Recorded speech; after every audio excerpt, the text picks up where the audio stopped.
I would like to make a point to Mr. Murray. The last point you made in favor of the motion was that the people of Europe have the right to protect their identity and that their politicians should respect that right. And I would like to ask you why you feel that the presence of 1 or 2 or 1,000 people with a different identity within a society threatens the identity of the people who were in the society originally. Whether you believe that is a legitimate concern or a primal fear, and whether you agree that when a primal fear drives a crowd, they become a mob, and that a politician should follow a mob and not provide leadership by calming the mob down and giving them a reason. That is my question. Thank you. I would hope, among other things, that I would help to rebuild my country after the Assad dynasty had wrecked it so completely. I'd hope that I would stay and help to rebuild the country after the devastation caused by that family. Secondly, the gentleman here who said 1 or 2 people, the gentleman here said, why are you threatened by 1 or 2 people? I'm not threatened by 1 or 2 people. Nobody is threatened by 1 or 2 people. The figures I gave you showed we're not talking about 1 or 2 people. The figure I gave you at the very beginning was that people who identify as white British citizens are now a minority in their capital cities. So we're not talking about 1 or 2 people, and it is very disingenuous to pretend that I was. Thirdly, the lady at the back, you say colonialism. I'd like to return the question to you. I don't deny the crimes of colonialism, not for a moment. I'd like to ask you a question. How long do former colonial countries have to be punished for then? How long do we have to have our identity erased for? Is there any end limit to it in your eyes, or is it only at the point of complete negation? And finally, why is it that it's only European former colonialist countries? One of the largest and most significant and longest colonial powers in history was the Turkish Empire. Do we do this to Turkey?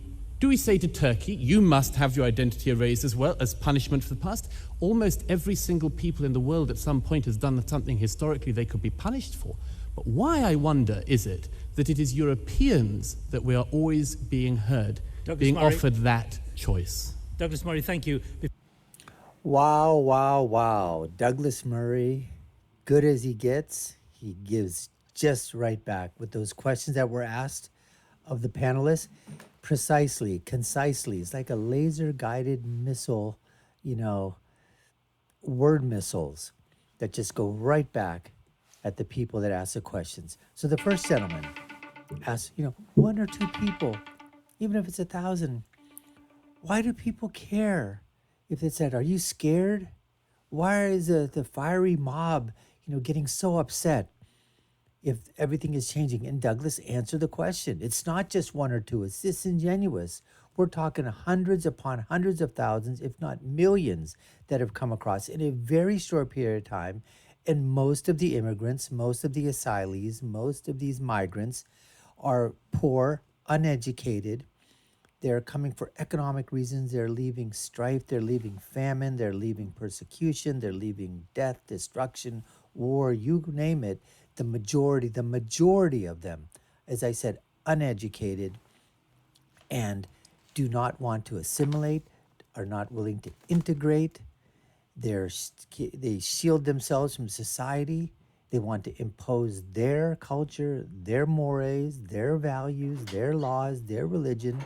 They would like to, bring that about as a change. And the people, the Western Europeans, are going, listen, we want to be welcoming. We want to open up with open arms. And we're very loving. And we're very accepting. But things are changing so fast. Just like he was mentioning, in the city of London, the white Britishers, the white Europeans feel that, what's happened all of a sudden? And that's a question. That doesn't mean that you're racist or bigoted, just wondering what's going on. And then for the girl, basically, that was talking about the imperial colonial powers and how they raided and, took from everybody and how come we continue to blame the West, Western European, blame America, blame all the countries, Spain, Britain. What about Spain? What was their thing in this here? And as Douglas pointed out, what about one of the greatest empires in the world at that time that dominated for centuries? The Turkish Empire, the Ottoman Empire. Does anybody go and say, where's Turkey? Where's your reparations from Turkey? What's going on over here? Why is it always white Europeans that need to be, flogged every single time? And then there's self-flagellation from European whites and other white Caucasians. And then there's a flagellation that occurs from everybody else around the world that just basically wants to sort of whitewash everything else from around the world, except that everything must have come from Europe. Everything must have come from England. All the bad things happened in England. All the bad things happened in France and Western Europe. And then the United States of America entered. And these are just bad actors, colonialists, imperialists. Amazing, folks, amazing. But Douglas handled each and every one of those questions great. And basically, that's the way that Douglas does it. Anyways, folks, we appreciate you taking the time to watch. You've been watching the Dr. Nasir Shaikh Show. I've been your host, Dr. Nasir. If you like our content, we'd love for you to subscribe to our channel. Like, share, and follow us. You know what to do. Check out our other video links above and below. And I'll leave you with my final thought, which is, when you're right, you're right.